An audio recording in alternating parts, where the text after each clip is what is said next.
Those who make peaceful revolution impossible will make violent revolution inevitable. Revolution. First, what is a revolution? Revolution is the solution, hey. The motive of a revolution. Well, now, The objective of a revolution. we televised. And the result of a revolution. And the methods used in a revolution. I know you know. Put my gun away. Never gonna put my gun away. Put my gun away. See them out, you better run away. This generation of Americans has already had enough, more than enough, of war and hate and oppression.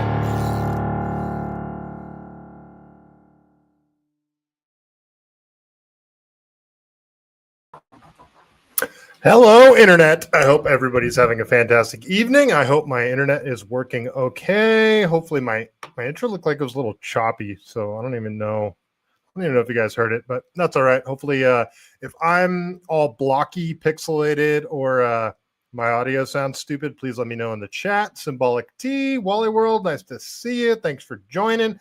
Got a whole bunch of stuff to talk about. This is my first solo show in like 6 weeks, so yeah, I got a bunch of stuff pulled up that I want to talk about.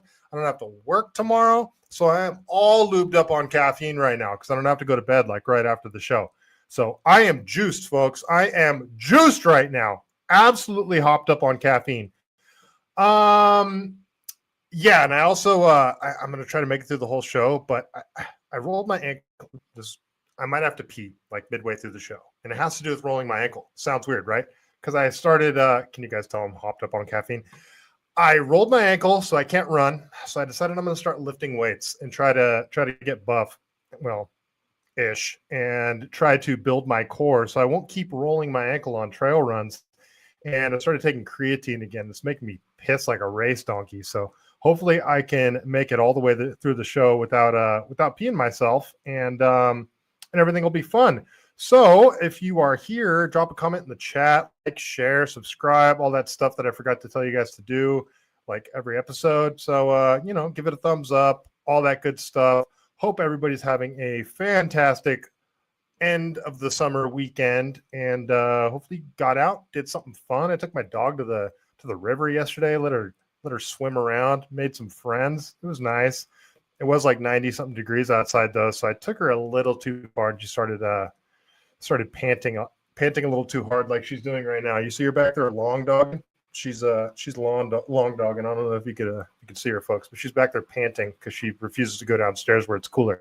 Because it's like 92 degrees in my house right now upstairs, and it is brutal. I don't have AC, so it is rough.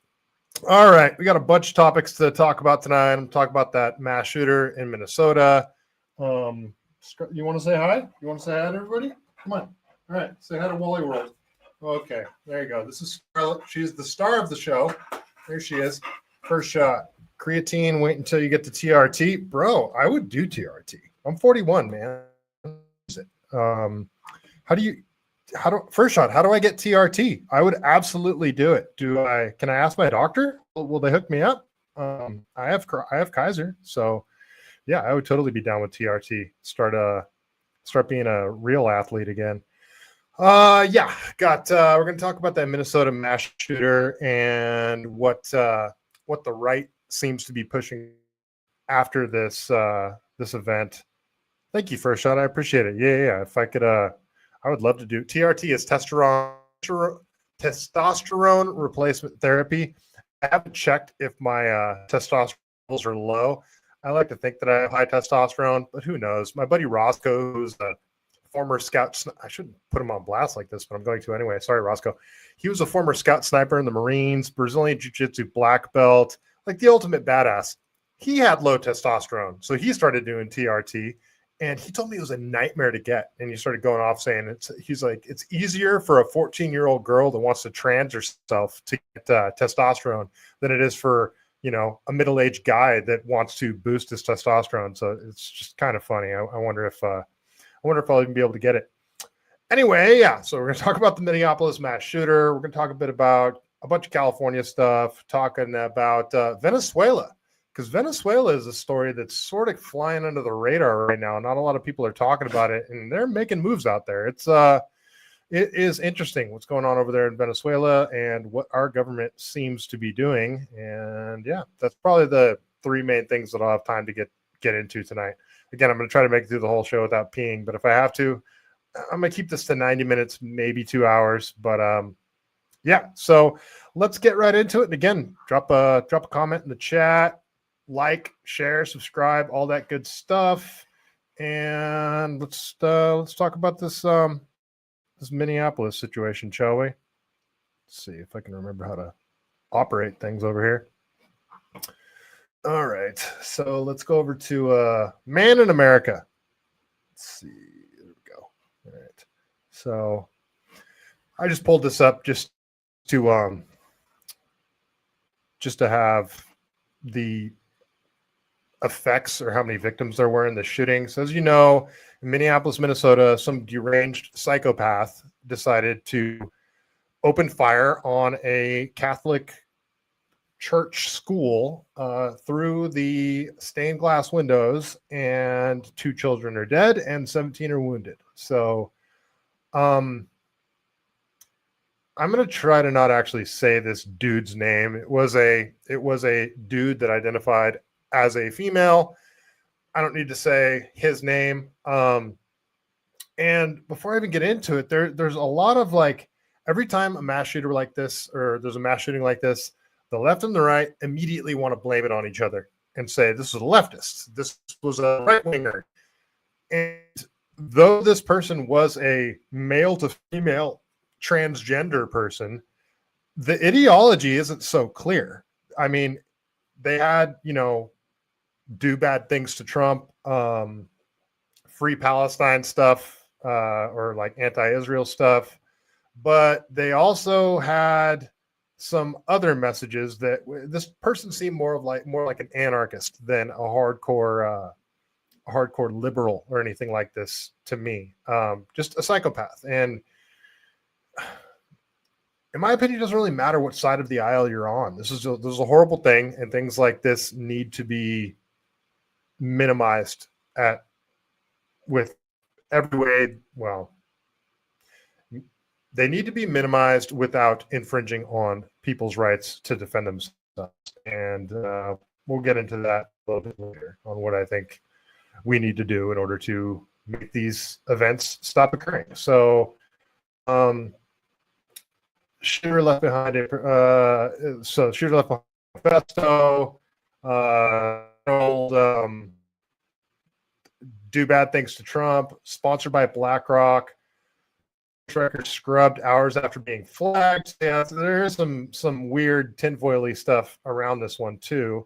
Father worked for a company called Esri, which has intelligence agency ties. I got their website pulled up, and we'll just look a little bit about what they're doing. Sort of seems like stuff in the Palantir realm, if you ask me. They use like geolocation they say it's for financial services and stuff like that, but I think it ties into a lot more than that. So this is here's an opinion piece from the Wall Street Journal that I actually want to go to. So let's see. Usually I can.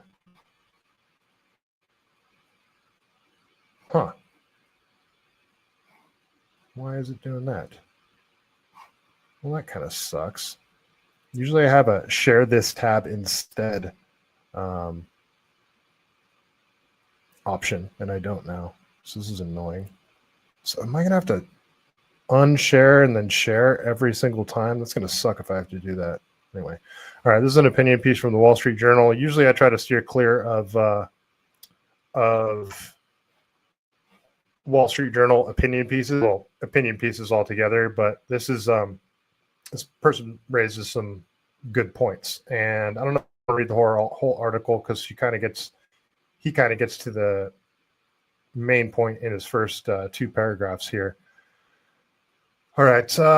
Another mass shooter has, okay, see, it always changes the screen on me. It's annoying. All right. Hopefully, yeah, I am going to have to. Oh, okay. Stupid. Never mind. Yeah, I'm rusty. I haven't done a solo stream since like 6 weeks. So, shooter has struck the media. Another mass shooter has struck, and the media is again refusing to say why he chose his target. Like other killers, he openly admitted he sought out gun-free zones, yet mainstream outlets refuse to acknowledge it, and thereby ignoring a policy solution that could save children's lives. The Annunciation Catholic Church in Minneapolis spelled it out in his manifesto. Shooter spelled it out in his manifesto. I recently heard a rumor that James Holmes, the Aurora theater may have chosen venues that were gun-free zones. I would probably aim the same way. Holmes wanted to make sure that his victims were unarmed, and that's why I and others like schools so much. At least for me, I am focused on them. Adam Lanza is my reason. Lanza committed the mass shooting in Sandy Hook Elementary School. So that's pretty much, I don't need to read this whole article to explain this person's point.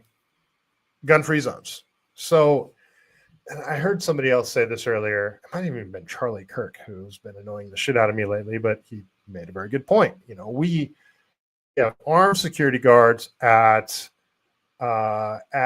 airports. We have armed security guards at entertainment, like sports games, concerts.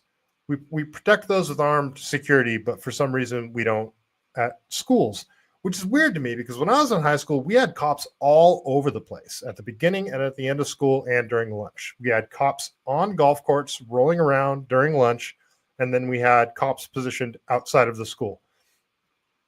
Back then, the high school I went to didn't have a gate all the way around it. It does now. It wasn't an open campus, but the campus, there was no just one way in, one way out. You could exit or enter campus from tons of different spots. Now it's got a gate all the way around it, but there was cops at my school. I went to Oak Grove High School in San Jose, California. There was cops at Santa Teresa High School. There was cops at Silver Creek High School. There were cops over at Alum Rock. There were cops at every freaking high school around my area. And I guess this wasn't a high school, but I mean, we dump billions of dollars into the Department of Education, and these funds always seem to not increase test scores or reading levels at all. Can we? Tax dollars pay for police too. Why can't cops be at campuses? This would make them less, even elementary schools. So that's kind of the point that this person's making. And yeah, I don't want to say this person's name, but I am going to play. It's a longer video. It's like 10 minutes, but it kind of gives you a look into the mind of this person, which is terrifying. It's gross. It's sick. This person was clearly psychotic. But yeah, I want to play this video that this person left showing all of the ammo, firearms, and they zoomed in on their manifesto that they wrote. I didn't mean to say they, to use their pronouns. That's not why I did that. I will not respect this person's pronouns. So this is a video that this person put out on YouTube apparently, and I doubt it's going to be available, and it might get this episode taken down. So if you're watching on YouTube and this episode disappears, make sure to go over to X or Rumble to continue watching, because this one might give me a strike. Hopefully not, but it might. So let's watch this. It's like 11 minutes long, and I'm going to pause it and talk about it as we go.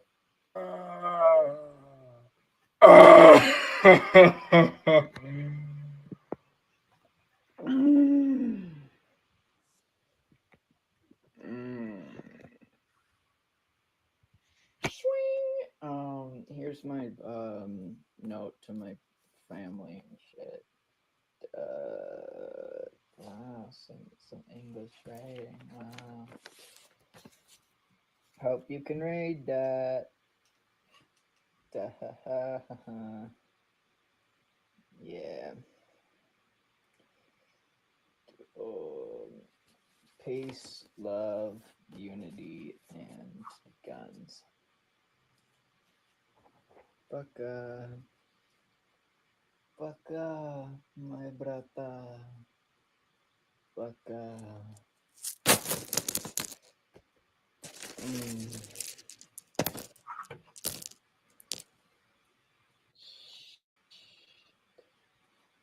Nine millimeter. I do find it strange that this person is showing Full Metal Jacket rounds. I'm surprised they don't have defensive rounds. I don't know. I don't even know what rifle or pistol they used in this mass shooting. Maybe one of you guys can tell me in the chat. ML, yo, nice to see you. Get fucked.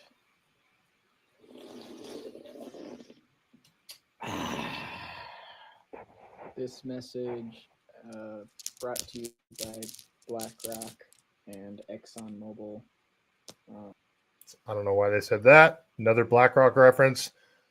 Very strange. And I don't know why we know everything about this person and we still don't know anything about Thomas Crooks. It's very strange. Sponsored by Pabst Blue Ribbon. Brandon Herrera for president. So you guys heard him say Brandon Herrera for president there. If you don't know, Brandon Herrera is the AK guy on YouTube. He's a gun tuber. He's running for Congress in Texas. I can't remember what district. I got it pulled up, but I'll go to that after. And he did put out a video. This person claims to have met Brandon Herrera at some gun event. And Brandon Herrera says this wasn't a gun event that you could just like buy tickets to walk into. This is like more of a private event for vendors. It's not like an open to the public type thing. And he does not remember meeting this guy at all. And none of the people that he was there with remember meeting this person at all. And he adds that this person would have stuck out like a sore thumb at this event and people probably would have remembered him. So he's not saying that he didn't meet him, but he's saying he has no recollection of it. And he highly doubts that he did meet this person. Yeah, I met Brandon Herrera at SHOT Show last year, and I had a brief conversation, but like, we agreed on a lot of things. So y'all should vote for Brandon Herrera for president. And Vintage Warfare promotes love and peace and accepting differences.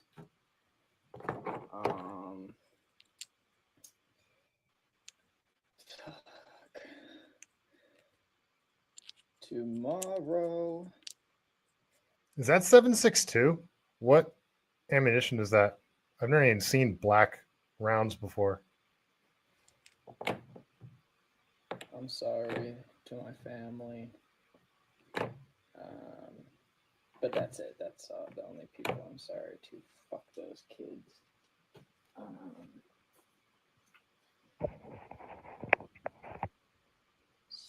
Skibbity. Skibbity.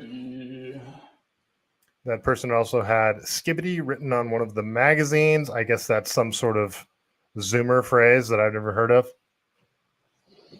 Shit.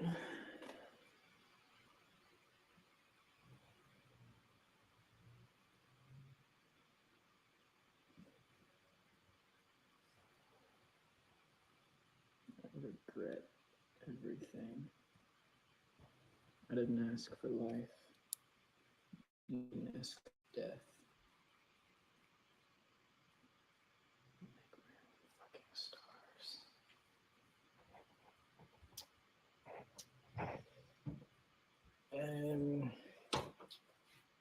Yeah, watch my 9mm go bang.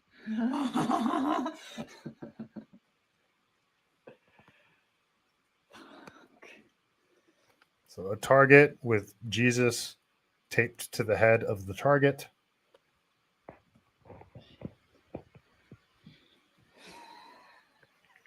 So you've got an AR, a bunch of AR magazines. You've got, looks like the Shockwave shotgun, which is like a pistol grip shotgun with no stock.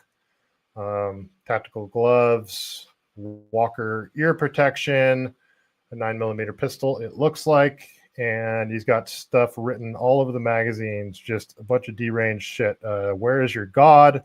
Suck on this. Yeah, a bunch of other crap.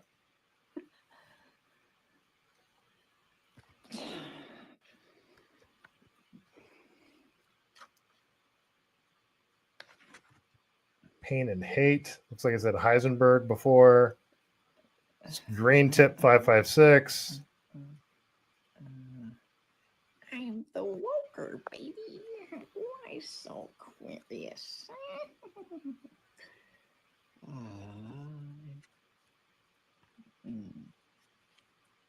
Where's your fucking God now? I mean, this person's clearly deranged.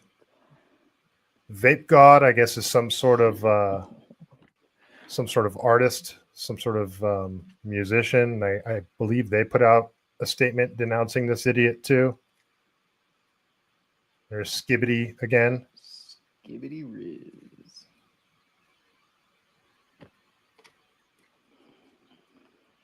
First shot. This is why I need my guns everywhere I go. The gun control push after this is counterintuitive. Yeah, and you're seeing people calling for red flag laws.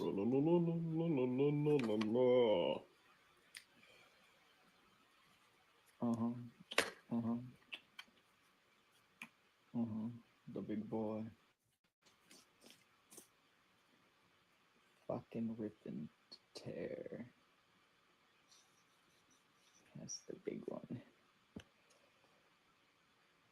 Don't forget to live, laugh, and love. So I don't know if this person lived at home with his parents. If he did, Vicky Weaver. So that was one of the things why I said this isn't like it's hard to pinpoint if this is a leftist or someone on the right. Vicky Weaver was the wife of Randy Weaver from Ruby Ridge. She was shot and killed by the FBI. And that's typically, like more on the right reference that libertarians, anarchists, because that was a horrific situation. Ruby Ridge, Waco, those events.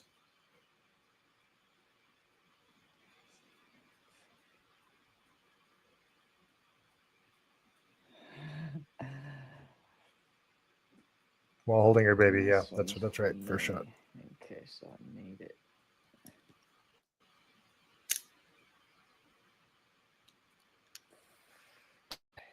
Yeah, this might get taken down off YouTube.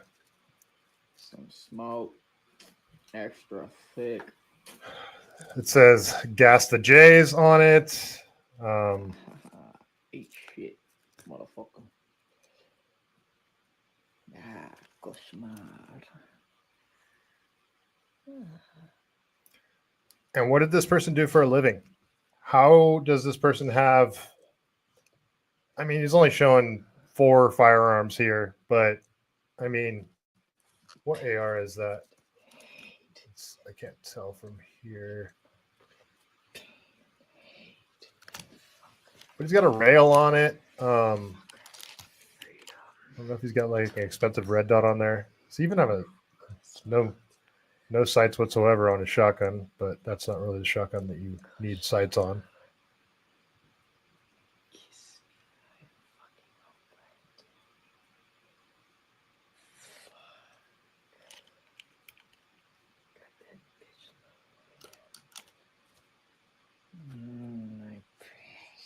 What rifle is that, you guys? I know it's an AR, but what is it? Expensive? Like, how do you afford this much ammunition and a good firearm? I mean, it's not like a M&P 15. I can't tell. I don't want to be here.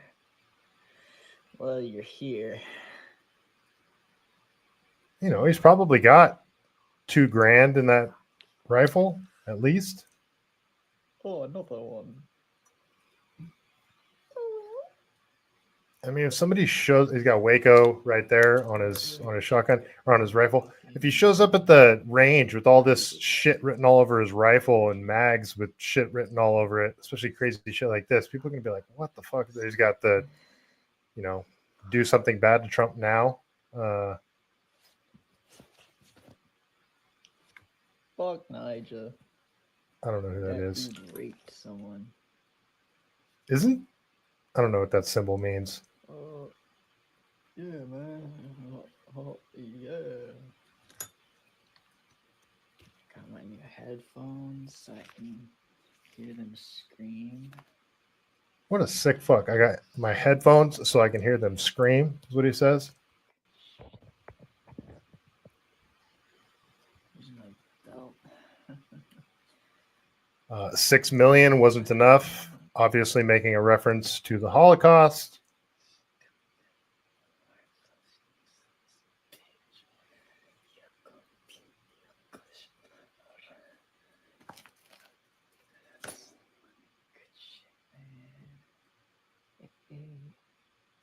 Hello. First, you assume he got the money from his mommy. Shirt. She's she looks like a bit of a character too. The best. All right, you know what? You guys get the picture. This guy's a nutbag. Guys, this is Brandon Herrera, the AK guy. He's the one that the crazy lunatic said that he met at SHOT Show. Brandon Herrera put out a statement again denouncing this guy, saying he does not remember meeting him. All right, so this person says, this is C3 over on Twitter, or X, says, I know more about Robin Westman in 13 minutes than I know about Thomas Crooks in 13 months. I wonder why. It's a great point. Why? Why do we know more about this person? And this is the person's mother here. She apparently transitioned him at 17 years old. Looks exactly like what you'd expect.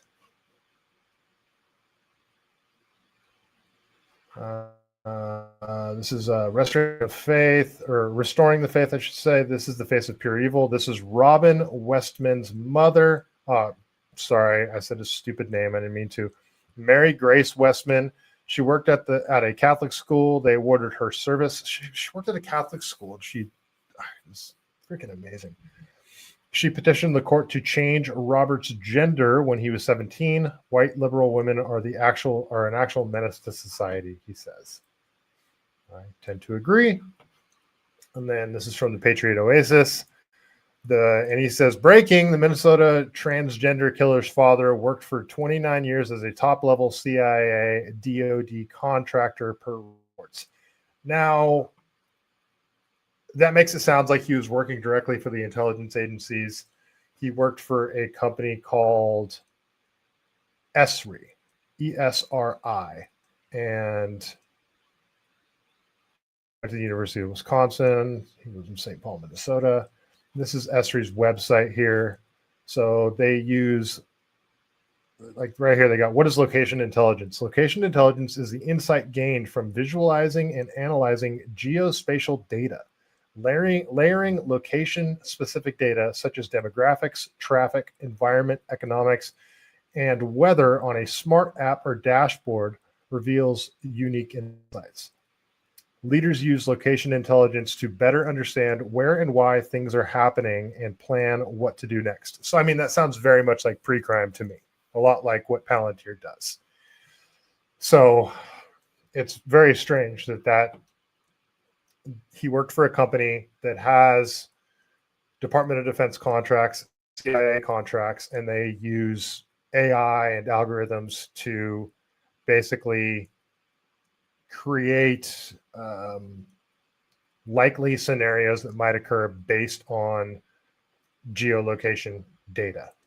So that is strange. It's definitely strange. All right, so this is from Diligent Citizen. This dude, who's this guy? This is I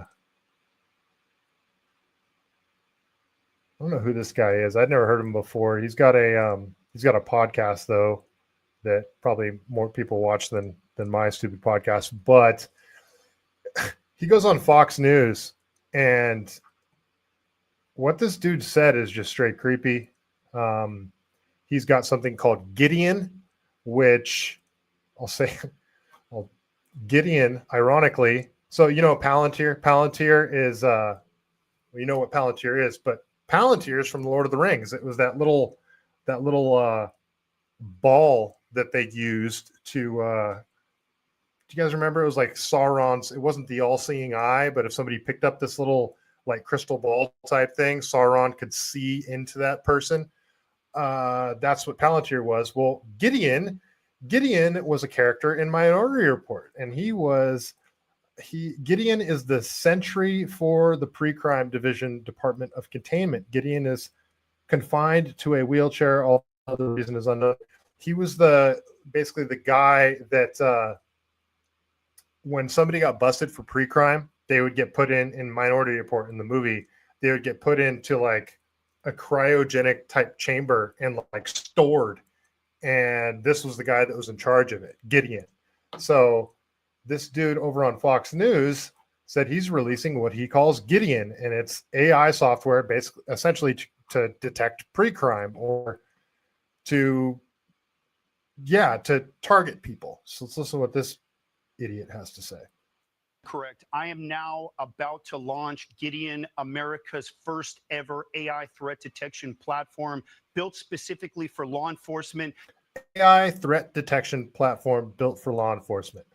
And just like after 9/11, when the Patriot Act was enacted, they were talking, it's used to, we need this. So this is why I say, it was why I called this episode Never Let a Tragedy Go to Waste, or a crisis go to waste. After 9/11, they exploited how everybody just wanted to watch another country get carpet bombed, essentially. And they said, we're going to go after terrorists. And we are using the Patriot Act. We have the right to detain people and lock them away and interrogate them. And that's how you ended up with a bunch of prisoners that didn't actually do anything, getting detained and tortured. And that's how you ended up getting surveillance on a lot of American citizens as well. Well, this Gideon thing, they're using as a Trojan horse. I think they would be used. I believe it would be used as a Trojan horse, saying that they're going to go after, people that they think might be active shooters. But if it's a threat detection platform, it's easy to see how this would be misused and label and categorize people with dissenting opinions about the government as potential terrorists. Red flag laws get created, come and take away your guns because you were labeled by Gideon as a potential threat. So that's the first thing that comes to mind when I hear this guy talk. Here, I'll start it over because it's only like 30 seconds. Correct. I am now about to launch Gideon, America's first ever AI threat detection platform built specifically for law enforcement. It scrapes the internet 24/7 using an Israeli-grade ontology to pull specific. A what? An Israeli-grade ontology?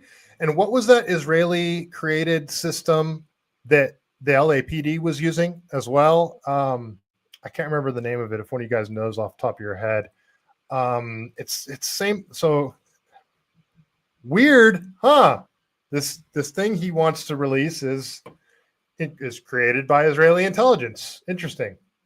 Threat language and then routes it to local law enforcement. It's a 24/7 detective. It never sleeps, and it's going to get us in front of these attacks. Would it have picked up on this, do you think? 100%. I wish my program would already be up. We're not launching until. Okay, so how does this work? Would it have picked up on this? 100%, 24/7. It never sleeps.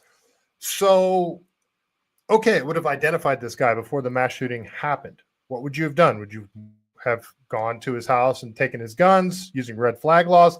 Red flag laws already exist in Minnesota. What does this pre-crime thing do? How would it have stopped this shooting? I don't think it would have. I think this is just an excuse to use AI and algorithms to create lists of people that they don't want to have firearms. My personal opinion. next week. I've got a dozen agencies Yeah. on board, Trace. I just unloaded a major Northeast agency with over 2,700 sworn. This is America's early warning system. Correct. America's early warning system. Okay, if you say so. All right, so this is from Eric Brakey. He's with the Libertarian Party of New Hampshire, I believe. Let me see. He's with the Free State, New Hampshire. He's been on the show before. He's a cool dude. Porcupine Report. Yeah, he's head of the Porcupine Report. So he says Minnesota already has laws for red flag in quotes gun confiscation without due process, universal background checks that make you a criminal for loaning a firearm to your neighbor, permit requirements to lawfully carry, gun prohibitions in schools.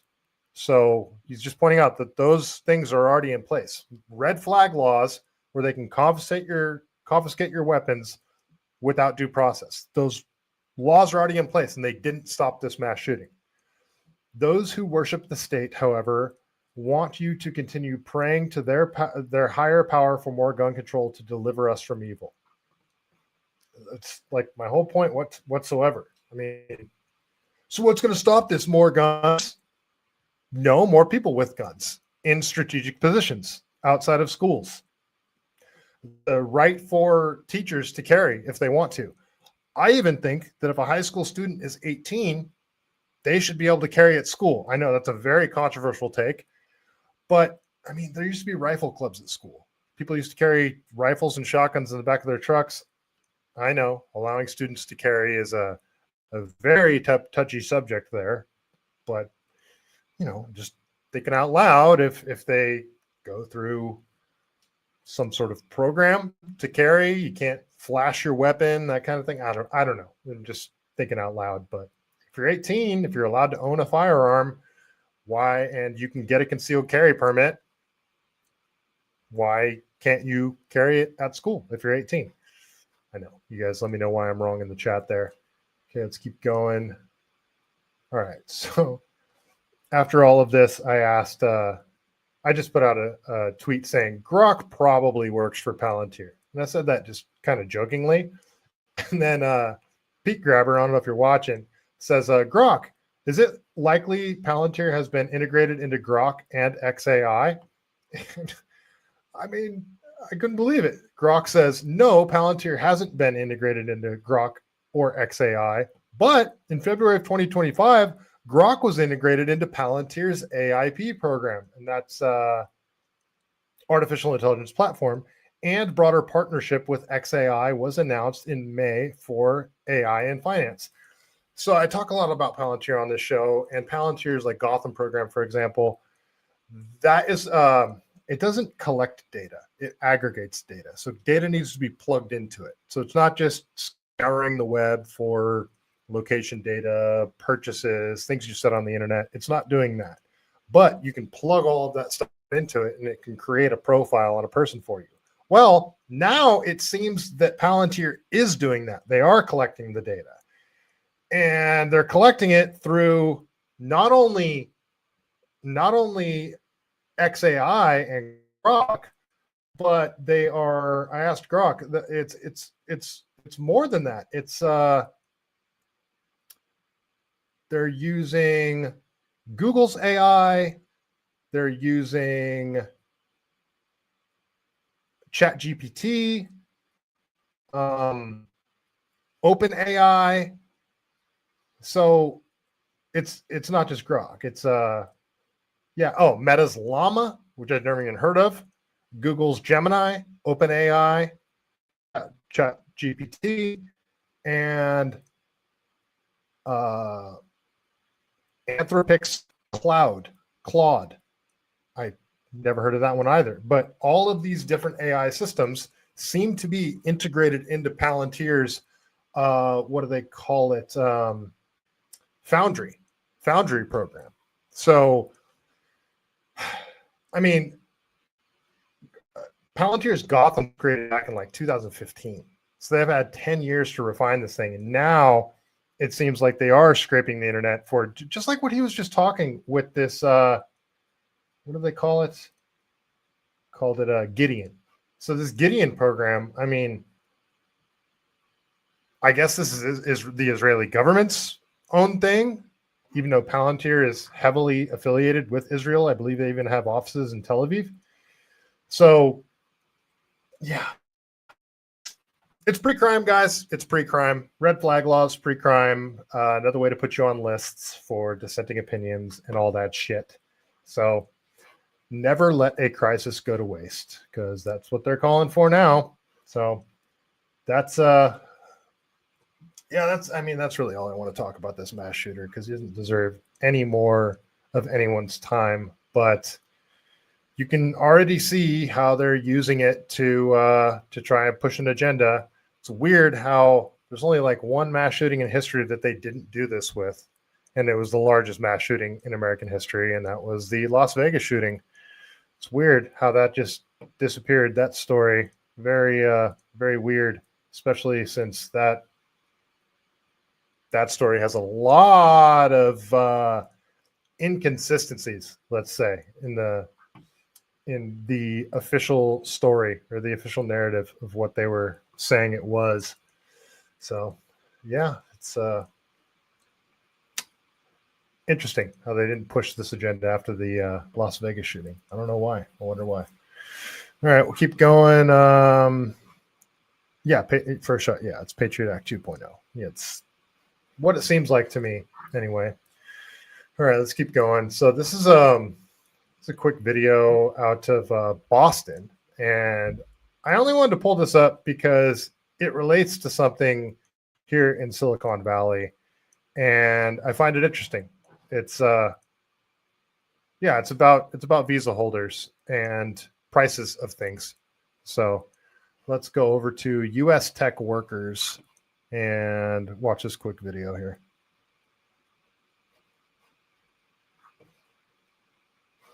All right, this is a story out of Boston, probably because of Harvard University, and has to do with tuition and people from other countries not going to school because they're scared they'll get their visas revoked. Normally, these streets are buzzing with people moving in, but this year it's eerily quiet this close to September 1st. Now's a great time to find a great deal. According to Boston Pads, the number of empty apartments here in Mission Hill is up 93% compared to last year. About a half a mile away in Fort Hill, that could 74% increase. And available apartments near Northeastern jumped by 154%. compared to a 5% rise across the city overall. I also think that the universities will react differently next year and start their enrollment a little bit sooner, because I think they were caught off guard. Experts say there's a surge in empty units because less international students are getting visas. On the past administration, this time of year, we would get a lot of inquiries. Now that's not really happening. Boston University, Northeastern, and Harvard didn't respond to our requests for student enrollment data since the Trump administration's heightened vetting began. Some people have very strong opinions on certain subjects, and that will make them not want to come to the U.S. and, commit to a long-term lease, knowing that their visa at any point without any notice may be revoked. With less international students on campus, landlords are left with vacant, means lower rents. What you're seeing landlords do right now is they're, paying the full brokerage commission, and they're also reducing rents because no one wants to go vacant on September 1st. How do landlords feel about it? I mean, landlords are not happy about it, but it's a free market, supply and demand, and they'll deal with it. So if you're a student or just a procrastinating house hunter, now is your time to shine. If you want the latest on this story or any other house story. All right. So obviously that's talking about rental prices, because there's less students going to colleges, because, strangely, she said there's students with strong opinions from other countries. Well, they're revoking visas for people that speak out against what Israel's doing. And that seems to be why people are getting their student visas revoked. And that's what she's alluding to when she says that people don't want to come and go to school in the US because they're scared their visas will get revoked if they speak out on certain topics. That's not what I want to talk about. What I want to talk about is here in Silicon Valley. Without doxing myself, I work in tech. I don't work for a tech company. I'm a third-party contractor, and I work in every tech building of every big tech company you can think of. I'm in those buildings all the time. And I was in a particular building last week, and it was lunchtime. If you guys have ever been in any of these big tech, on any of these campuses, lunch is great. They got tons of food. Each different company does it differently. Most of them have their own cafeterias. Some places get a bunch of food trucks. They have lunchtime events sometimes. There's tons of food. The food is delicious. There's tons of different things to eat. Well, it was lunchtime at one of these large companies that you guys all know, and I was working on the first floor, and we had to walk through the cafeteria area back and forth several times during lunch. At least 1,000 people. The place was packed. I mean, absolutely packed. Again, at least 1,000 people there. I was walking through and I started looking around. And I was like, holy shit. I am the only white guy in here. Only white guy. And, it's not about race or that. It's just, I was noticing I'm the only freaking white guy in here. Now, in San Jose, California, is there like very few white people? No, it's probably about half the population. And they always talk about, like with these diversity, equity, and inclusion laws or policies, they want it to reflect the population. Well, this particular campus and all other campuses, but this one even more than other campuses, did not reflect the demographic of the population of San Jose whatsoever. And I think a lot of this has to do with hiring foreign workers, H-1B visa holders. And Gavin Newsom always brags about how we have the fourth largest economy here in California, but we also have the second highest unemployment rate in California, only coming in second to Washington, D.C. That's weird, isn't it? We have the fourth highest economy in the world, but for some reason we have the second highest unemployment rate in the United States. It seems to me, taking those two factors into consideration and then making the observations that I'm making at all these tech companies, and if you go to the top 10 highest GDP producing companies in California, they're all big tech companies, all of them. So we are the fourth largest economy in the world because of these big tech companies. We have the second highest unemployment rate in the nation. These big tech companies seem to be hiring foreign workers instead of local Californian workers. Now, we have Cal Poly, we have UC Berkeley, we have Stanford, we have some great UCLA, we have Santa Clara University, we have great universities here in California with great computer science and engineering and technical programs. Are you telling me that we don't have enough California or throughout the country American workers to fill these jobs? I don't think that's the case at all. So what happened here, because less international students are coming to Harvard or going to school in Boston because of other things that are going on, well, what would happen if these big tech companies started hiring California workers or American workers? I believe rental prices would go down. I think this is having a direct impact on rental prices because you're having an influx of people renting instead of people that already live here and already need to rent a place.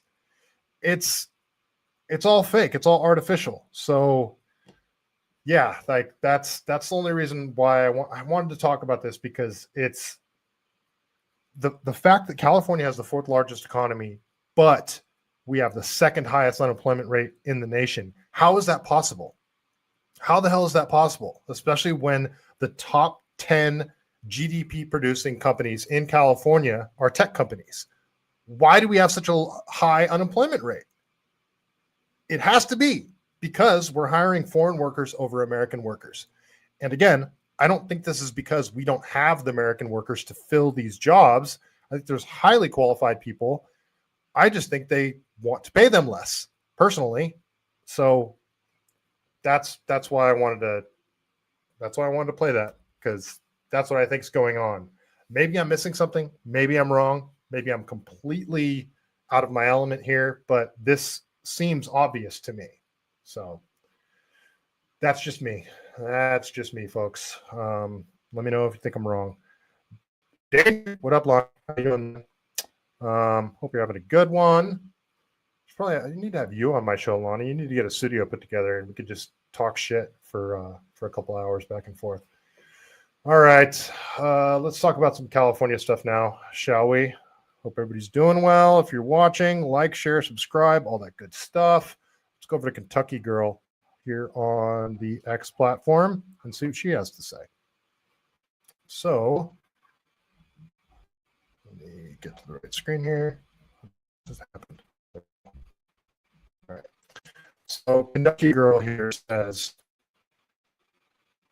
sorry, folks. I think my computer's overheating too. It is super hot in here. Wally World. Okay. You guys can call him Lonnie too. He already doxed him. Sorry, Lonnie. Okay. Kentucky Girl says, if well, she's just reposting what Donald Trump says. She says, if you don't want voter ID, you want to cheat. That's all there is to it. But in addition to voter ID, ballots are more of a problem than requiring ID to vote. Not trying to say requiring ID to vote isn't important. It's hugely important. But I think ballots are even a bigger way of committing fraud. Trump came out and said, voter ID must be part of every single vote, no exceptions. I will be doing an executive order to that end. Also, no mail-in voting except for those that are very ill and far away, military, use paper ballots only, President Donald J. Trump. So that's the way it used to. So he does address the mail-in ballot situation too. And that's the way it used to work. We've always had absentee ballots. That's what they were called pre-2020. And remember, they ushered in universal mail-in ballots because of COVID, because they wanted to have people social distancing. They didn't want people standing next to each other waiting to vote. That's the reason they needed mail-in ballots for everybody, just for that 1 year, just because of COVID. Need to flatten that curve. So we need universal mail-in ballots. Well, they're here to stay now. Go figure, right? Just like any other government temporary measure, like how they were how Nixon said he was temporarily suspending the convertibility of dollars to gold. Yeah, it's weird how we still don't have a dollar that's backed by gold. Well, Gavin Newsom introduced the universal mail-in ballots just in time for his recall election, or recall, whatever you want to call it. And yeah, well, he didn't get recalled. It was very strange. And yeah, so Donald Trump says he's going to require ID. He wants to get rid of mail-in ballots. Problem is, first shot, I'm roboting a little. I apologize. Yeah, my internet sucks over here. Danger, bro. There's a racket where landlords are getting compensated for renting to illegals. Yeah, I heard about this. Lonnie, if you want to do a little digging and send me some stuff, I'll talk about that on the next show. Because, yeah, that's part of the social safety net, the welfare state that we've created that isn't just for Americans, especially here in California, being a sanctuary state. The amount of benefits that illegal immigrants get here in California is off the charts, and most of the country has no idea how bad it is. So voter ID, requiring voter ID and mail-in ballots, I don't know if Trump can actually do this through executive order without it getting shot down by the Supreme Court. Elections are how states do elections are determined at the state level. It's always been that way. So I don't know how he's going to actually pull this off. Do I want to see voter ID? Yes. Do I want mail-in ballots to go away? Yes. Do I think Trump can do this through executive order? I don't. I genuinely don't. I think that the federal government or the House of Representatives can create a bill and have it signed by the president that would make universal mail-in ballots illegal, even though I think same logic applies. That could get shot down at the Supreme Court level too. But maybe for federal elections, they could require it for federal elections only, which if they did that every 4 years, you'd have to have two separate ballots. And you know California would do this, where federal elections are on one ballot, state and local elections would be on the other ballot.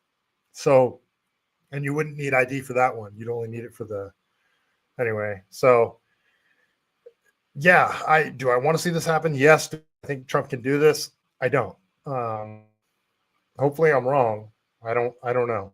This is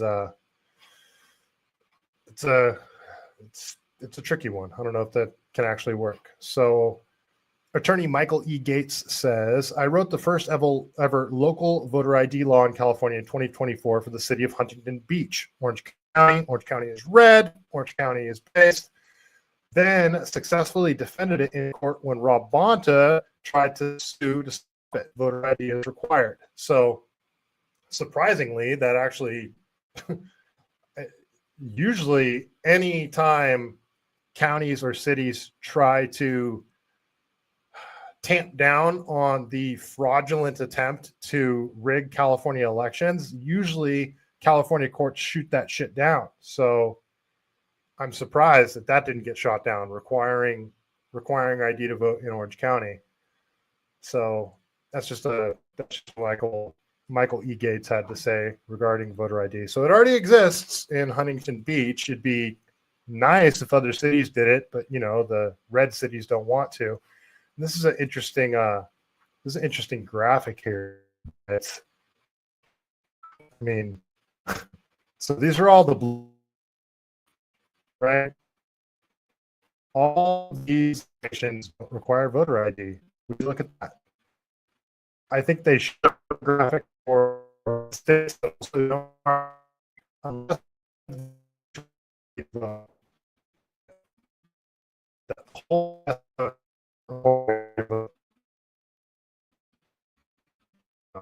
I love too, because my back in this last week and for the stream the first half hour interviewing Clint Russell was so gracious to join me for my 200th episode last week. If you guys haven't checked it out, go ahead and check out last episode. It was a good one.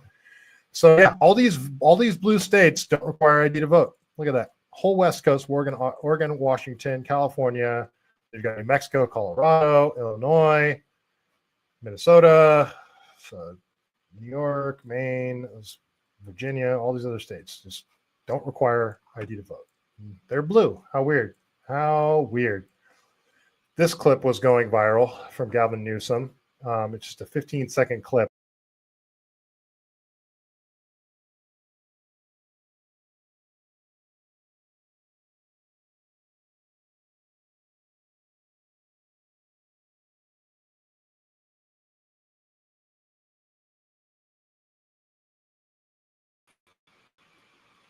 Well, hopefully I'm back.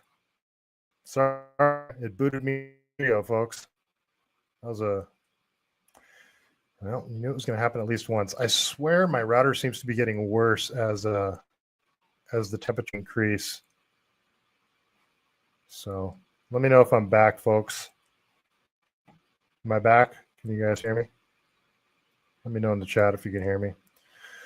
All right, this is Gavin Newsom. This is a quick clip that was going viral the last couple of days, and he says something very suspicious about California elections. Danger, thank you. In LA, do you think ICE is not going to show up around voting and polling booths to chill participation? You know that. The National Guard, you know that. Everybody knows what's at stake, so we have to put a stake in the ground and do things differently. Okay. Let's break down what he said there a little bit. He's concerned that ICE, immigration enforcement, is going to show up at polling stations around voter time. Why would he be concerned about that? Why would anybody that's voting have to worry about ICE? They're not going to get deported, right? They're American citizens. Why would anybody going to vote have to worry about ICE being there? They're American citizens, right? Or are you concerned that illegal immigrants aren't going to show up to vote because ICE is going to be there? So, I mean, that might actually be a good idea. Every polling station, I mean, there's lots of it. It'd be impossible to have ICE agents at every single one of them. But yeah, I mean, you're not allowed to intimidate voters. It sure would intimidate illegal immigrants to not show up to vote. Oh, let's watch that clip again, guys, because listen to what he says here. Think ICE is not going to show up around voting and polling booths to chill participation? You know that. The National Guard. Like, what he's saying there? Why would any American citizen have to worry about ICE at a polling station? They wouldn't. Only reason you would say that is if you're worried that illegal immigrants would be scared away from the voting booths. It's freaking insane. So, about elections, this is a story a little more personal to my heart. This is also out of California, though. But back when I was in high school and I bought my first car, which was a 1972 Chevelle, which was awesome. Danger, you remember that car? Miss that car, man. I loved that freaking car. I know you remember it. I never should have sold it. I never should have sold my 72 Dodge Dart either. But back when I bought that car in 2000 or 2001, if a car was 30 years old, it was exempt from smog. So when I bought that car, 74 was the cutoff, and it went up 1 year. I believe it was 74, 70, 72. I can't remember. I can't remember the year of the cutoff. It was smog exempt. You get cars that are 30 years older smogged. And it would go up every year. And I believe it stopped in so now 1976 and prior are the only vehicles that are exempt from smog in California. If you got a 77, tough shit. You got to get that bitch smogged. I got a 1979 Chrysler that was a pain in the ass to get it to pass smog, an absolute nightmare. Got it to pass. But Jay Leno was trying to bring this back. Not even for every car either. I can't remember the specifics of, what his, I thought it was just if they were 35 years or older, which would mean a car from 1995, right, would be smog exempt. So it's also like if you got a 1983 Ford Mustang 5.0, you can't flip that thing out. You can't swap out the motor for a bigger motor if you want. You can't, you're very limited on what you can do. And yeah, so that got down. This bill was SB 712. California Assembly Appropriations Committee killed it.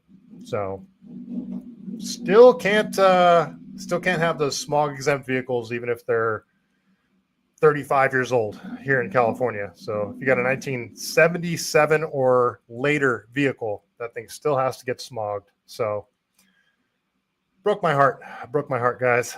So just wanted to talk about it because it makes me sad. So we'll keep going there. If you guys are watching still, sorry, my neighbor's firing up his little dirt bike there. If you guys are still watching, give the stream a like, share, subscribe, all that stuff. Send it to a friend. Tell somebody to watch it.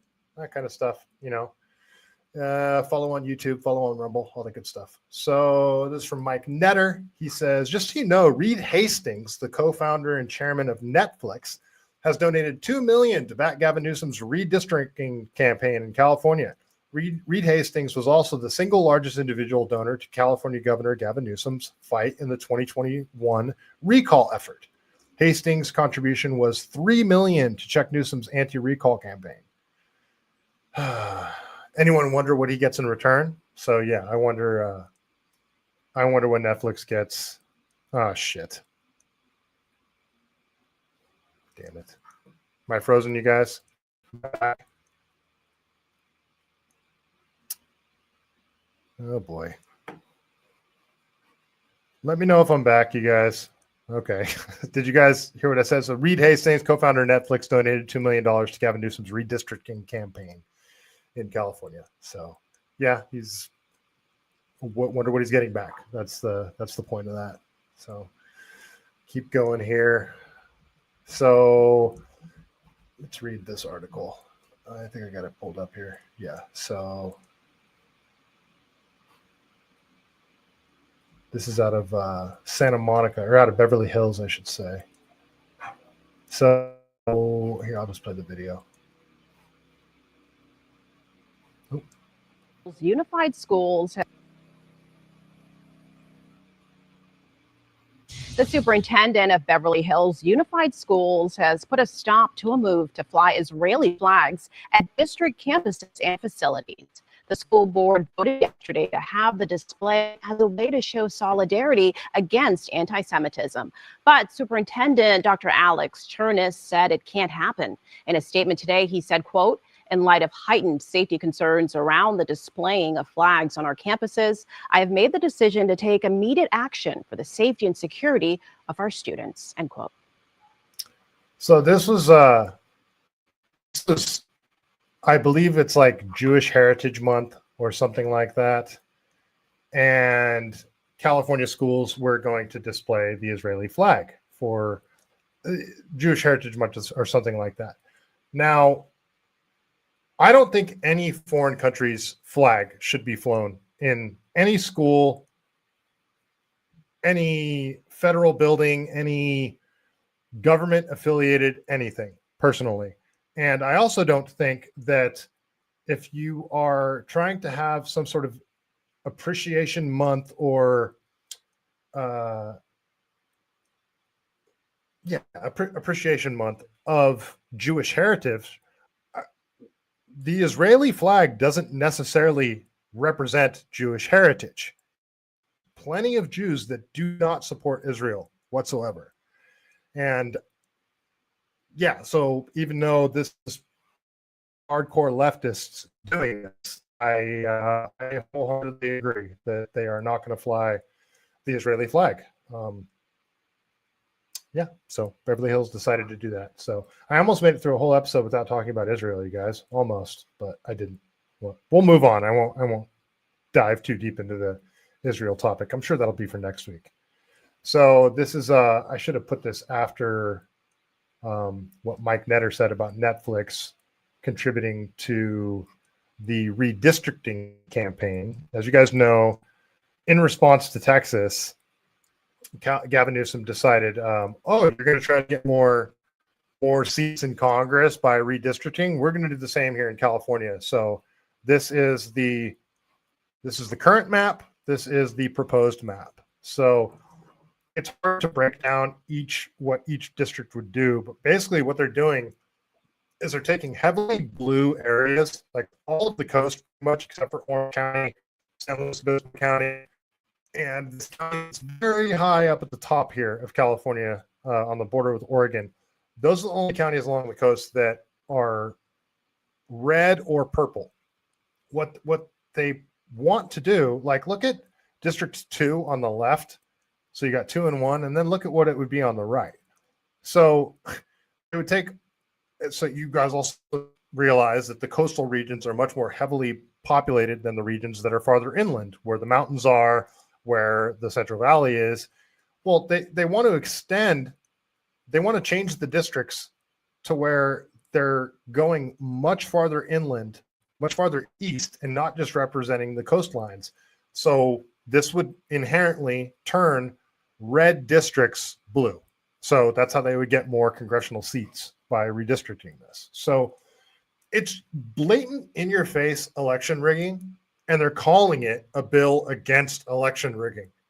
It's so obvious right in everybody's face, and Gavin Newsom's just doing it willy-nilly, and hopefully it doesn't pass. But yeah, that's what they're doing. So, and at the time, Gavin Newsom is going on this insane social media campaign. I don't know why he started this so early, but on Twitter or X, I glitched out again there. So if you're on X, you're seeing the Gavin Newsom press office, the California now appears to be just glitching out like crazy. I apologize, guys. They're heavily trolling Donald Trump and it's some of the things that are actually kind of funny, but they're going like way over the top with a bunch of stuff. They've mocked the transgender community. They've made fun. They've mocked the gay community. They called Scott Pressler Nancy Mace. They made fun of that rapper Tom McDonald and said something about Gavin Newsom not being interested in him or something like that.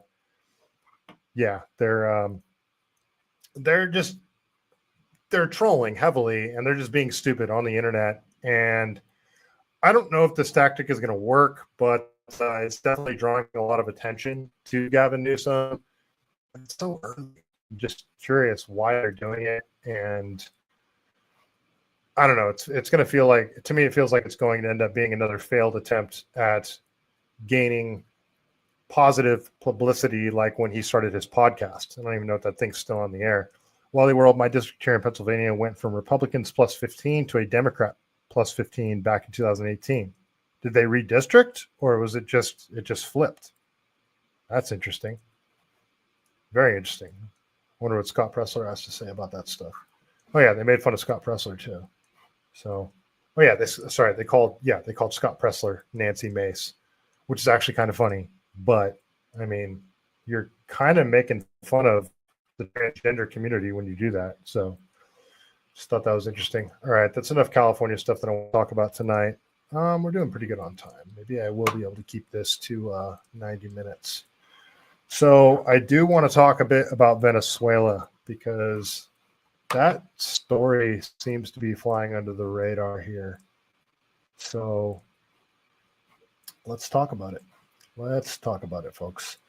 So I'm sure you guys are aware, maybe you're not, they're deploying warships to Venezuela right now, to the coast around Venezuela. And it's like, why are they doing that?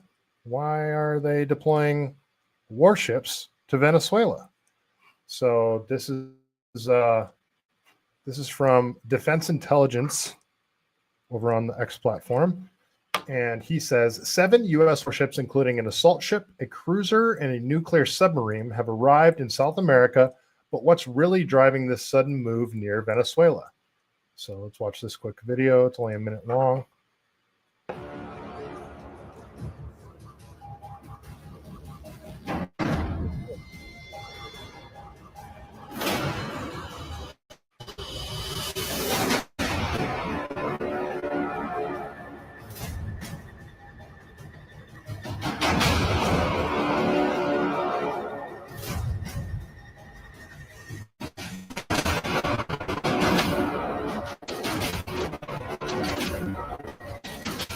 I don't know if this is actually from Venezuela.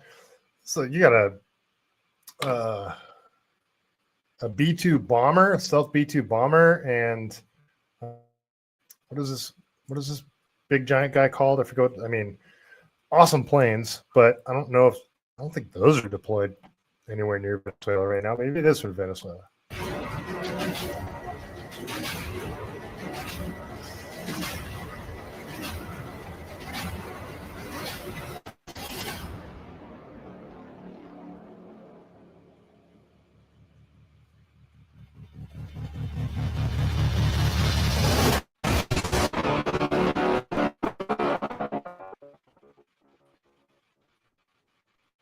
All right, pretty dramatic video there.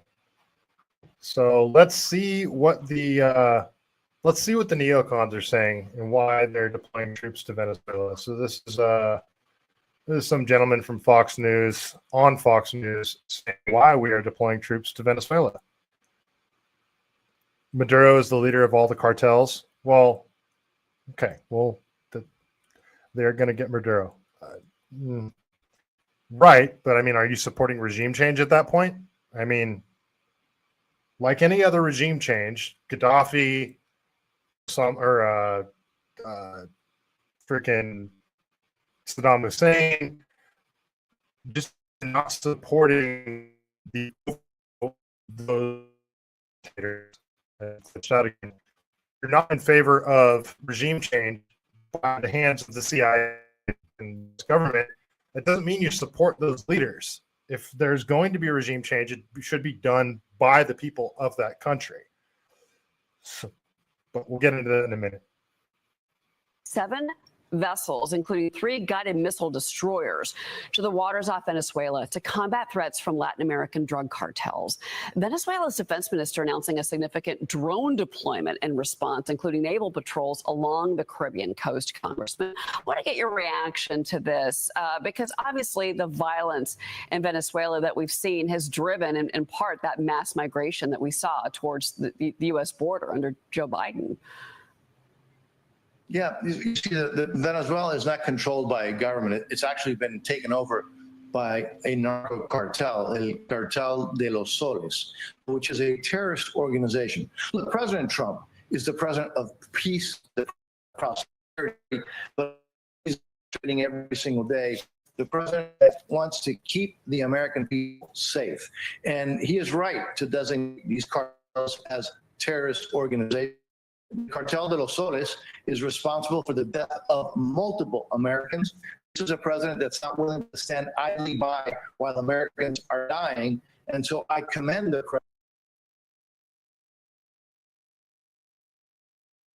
president for his leadership, for taking a firm stand against these narco cartels. And look, let's see what the cartel and the leaders of that cartel want to do. They have an opportunity still to kind of find another place to go and get the heck out of Dodge. If they don't, I think they're going to run into President Trump's resolve, his resolve to protect the American people. I commend him for his leadership. I support him. And thank God for President Trump's leadership and his courage. He's showing it every single day. Well, okay, along this line of this topic, President Trump's crackdown on these dangerous drug cartels, it is working. The co-founder of the Sinaloa cartel, known as El Mayo, confessing to a decades-long coordination effort with Mexican officials to smuggle drugs into the U.S. He's set to face the rest of his life now behind bars, Congressman. So, you know, if this tactic is working with these Mexican cartels, you're saying that you're hoping that that will extend into what we're seeing in Venezuela. Well, look, I know that the president is committed to protecting the American people. Whether the cartel in Venezuela decides to, you know, close shop and move out of there, or they decide to try to confront President Trump, it's up to them. But I will tell you, just ask, again, the Sinaloa cartel, or ask ISIS, that other terrorist group that President Trump eliminated using our brave men and women of the armed forces. Ask them if it's a good idea to confront President Trump. And I think the answer is pretty obvious. This is a president who is not willing to just sit around and wait to see what happens while Americans are dying. He is going to protect the American people, the rule of law, and doing so while he is the president of peace. He's also the president of strength and the president of prosperity and the president that protects the American people. I could not be more proud of serving with President Trump. Well, and certainly, you know, that is why the trade argument with the country of Mexico, you know, you got to remember that he's got to get the president of Mexico to come down on those cartels, the fentanyl trading. I mean, it's been a deadly scourge on our country. So I understand why he's taking the actions that he is. Congressman Mario Diaz-Balart, it's always great to see you. Thank you for being here. Okay. So it's in the name of going after the cartels and national defense, right? That's why they're going after Venezuela. And for years and years, we've been hearing that Venezuela is a failed state because of socialism and all that. And I am definitely not pro-socialism or pro-communism or anything like that. But a few years ago, somebody told me, somebody that's from Venezuela was like, there's actually like huge sanctions, and Venezuela sits on top of a ton of oil, but they can't export that oil mainly because of the U.S. involvement in sanctions and making it so they can't trade on the global market. So is this really just about national security and stopping the drug cartels? Let's go to another clip. This is General Laura Richardson, and she talks about that region a bit. So let's hear what she has to say. if I talk to my number two adversary in the region, Russia, I mean, I've got, of course, the countries, Cuba, Venezuela, and Nicaragua with Russia relationships, but. And Iran-Contra, Nicaragua, the regime change that we've done a lot of shady shit in Nicaragua too. Why this region matters with all of its rich resources and rare earth elements. You've got the lithium triangle, which is needed for technology today. 60% of the world's lithium is in the lithium triangle, Argentina, Bolivia, Chile. You just have the largest oil reserves, light sweet crude discovered off of Guyana over a year ago.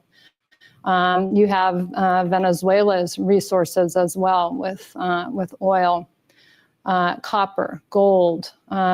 We have the Amazon, lungs of the world. We have 31% of the world's fresh water in this region too.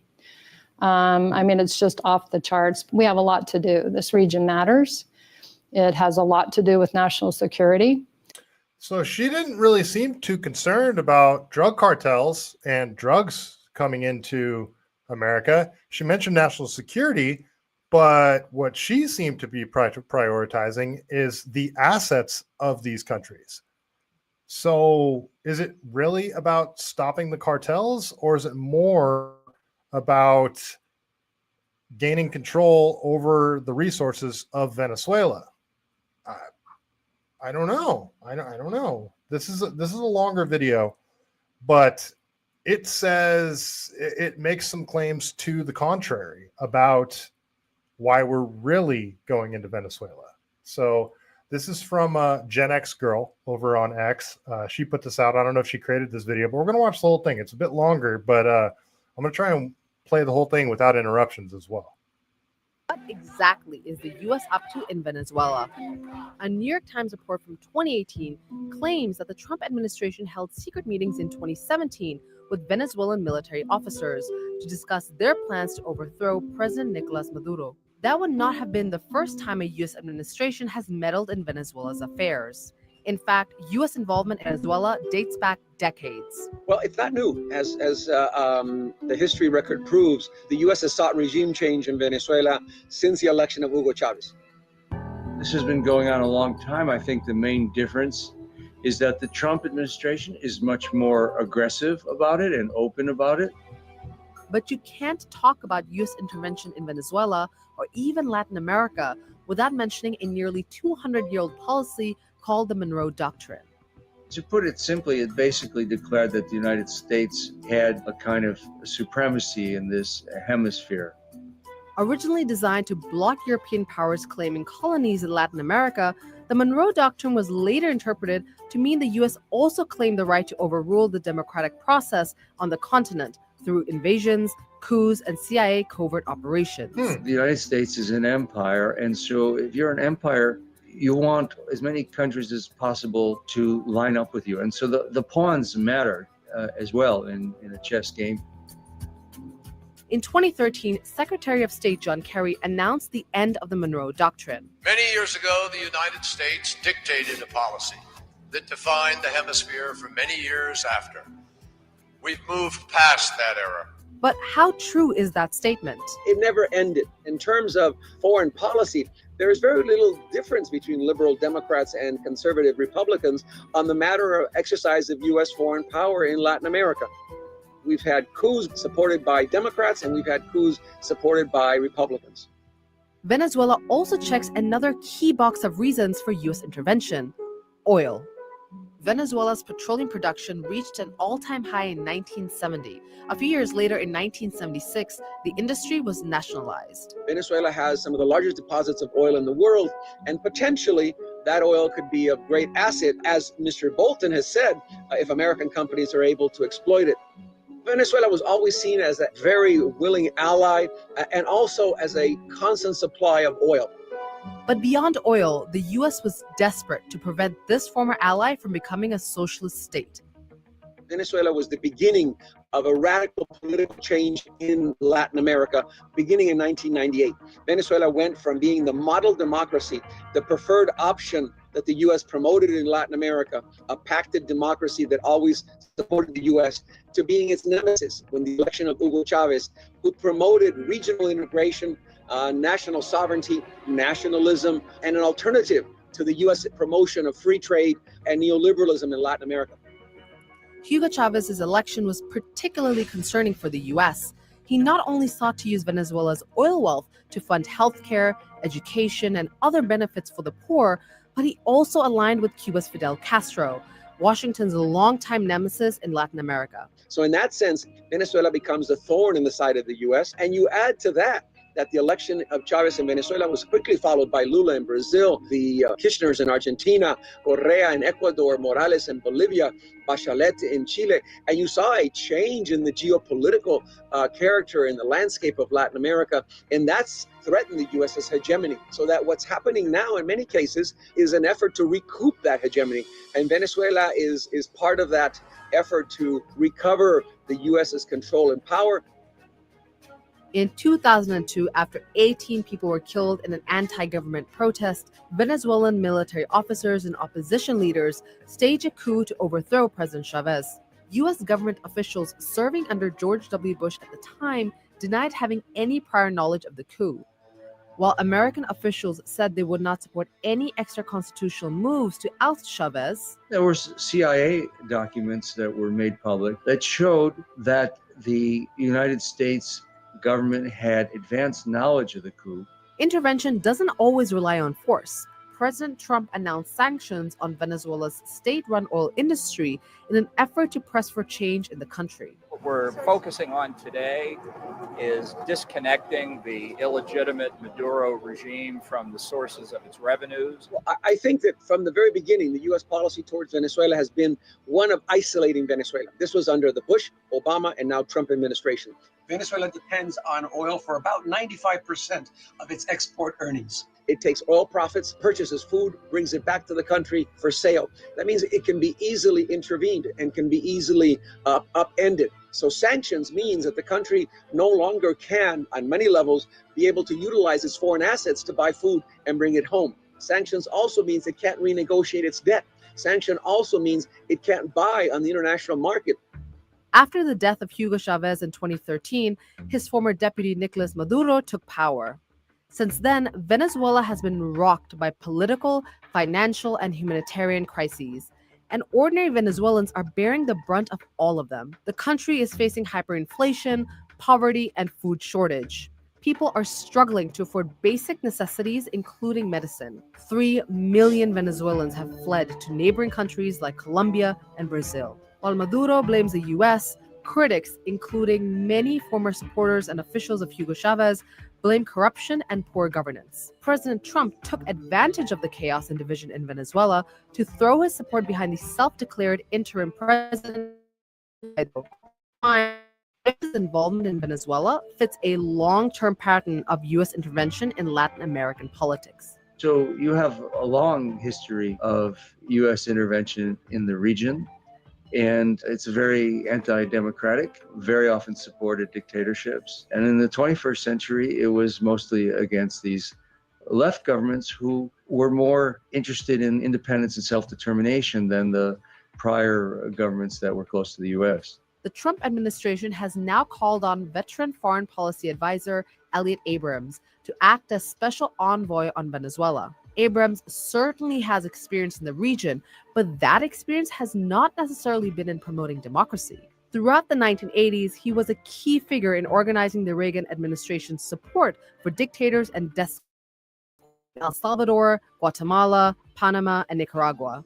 He pleaded guilty in 1991 to 2 counts of misdemeanor for withholding information from Congress about illegal U.S. funding for right-wing Nicaraguan paramilitaries, the Iran-Contra affair. The selection of Elliot Abrams shows that it's very similar to what they were doing in the 1980s when they were trying to overthrow the elected government of Nicaragua. And there was so much resistance to it, by the way, in the United States, that the Reagan administration had to end up funding the Contras illegally with arms sales to Iran.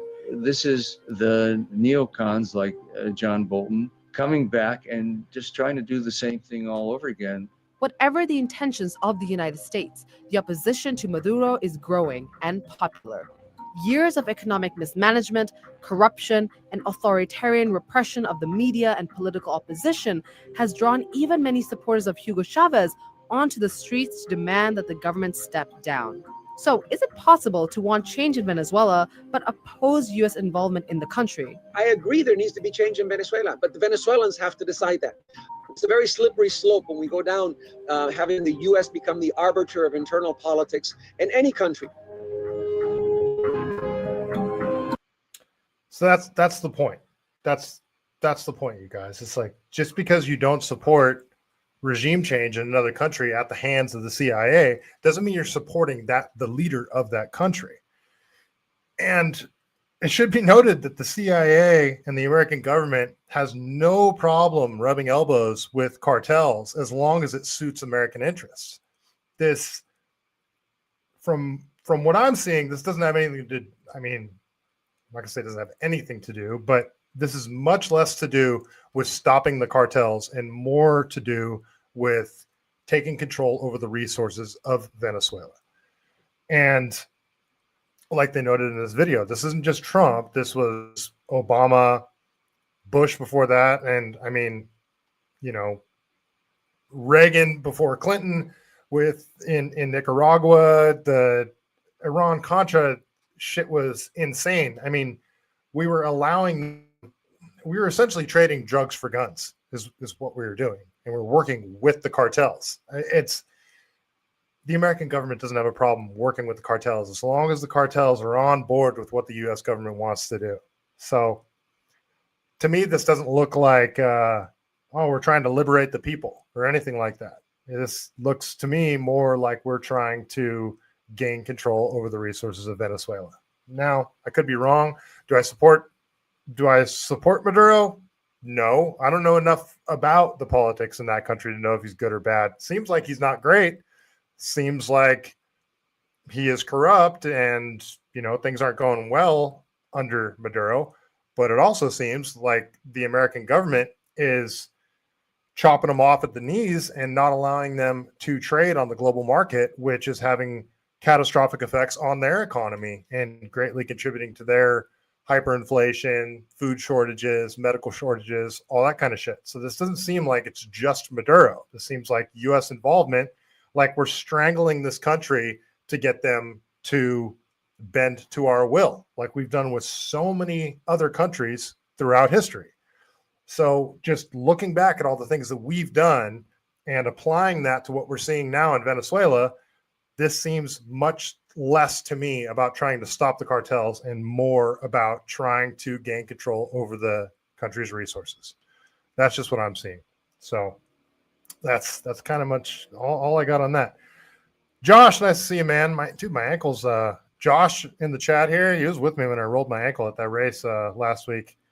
Man, that was a bummer, bro. But it's already feeling a lot better. I think I'll be able to run well without pain in another week or so. Josh, I'm under the impression Russia is on their oil in Venezuela under BRICS to avoid sanctions, and the U.S. wants that dinosaur juice so Russia can't get it later. I don't know about that, but Venezuela already sits on top of a ton of oil, so I don't know why they would need to import more oil from Russia. So that doesn't make a lot of sense to me, but I don't know if that's true or not. Danger Hugo Chavez took away guns from Venezuelans. Yeah, not good at all. I'm not supporting that regime at all. I'm just also not supporting the U.S. doing another regime change. It's like all the freaking CIA does. I'm sick and tired of the USA doing regime changes in other countries and turning the entire world against us, because, I mean, there's just countless governments that we've toppled using color revolutions and, you know, dude, go down the Nicaragua rabbit hole.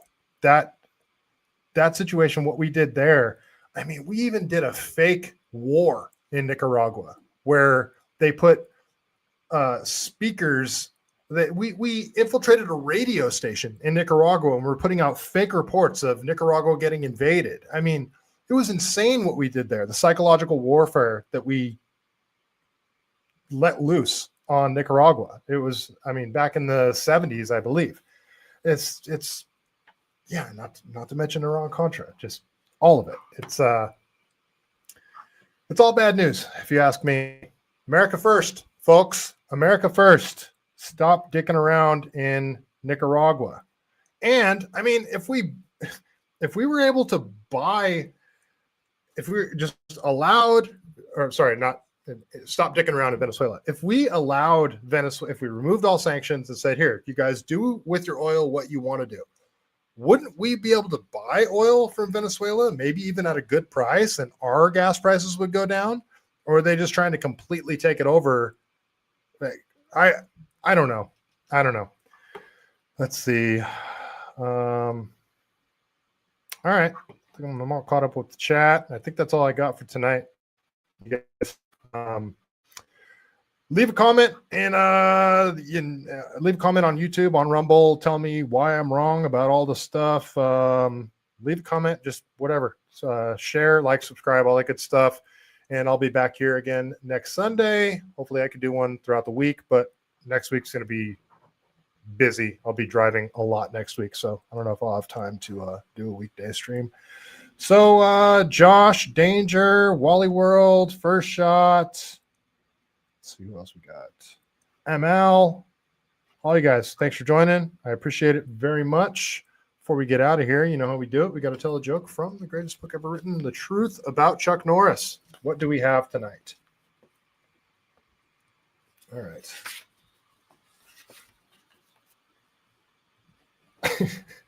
All right. This one's stupid, but I'm going to read it anyway. All right. Chuck Norris joke of the evening, and I'll see you guys next Sunday. Chuck Norris punched a woman in the vagina when she didn't give him exact change. That's bad. Why would Chuck do that? All right, folks. Thanks for joining. Have a good night.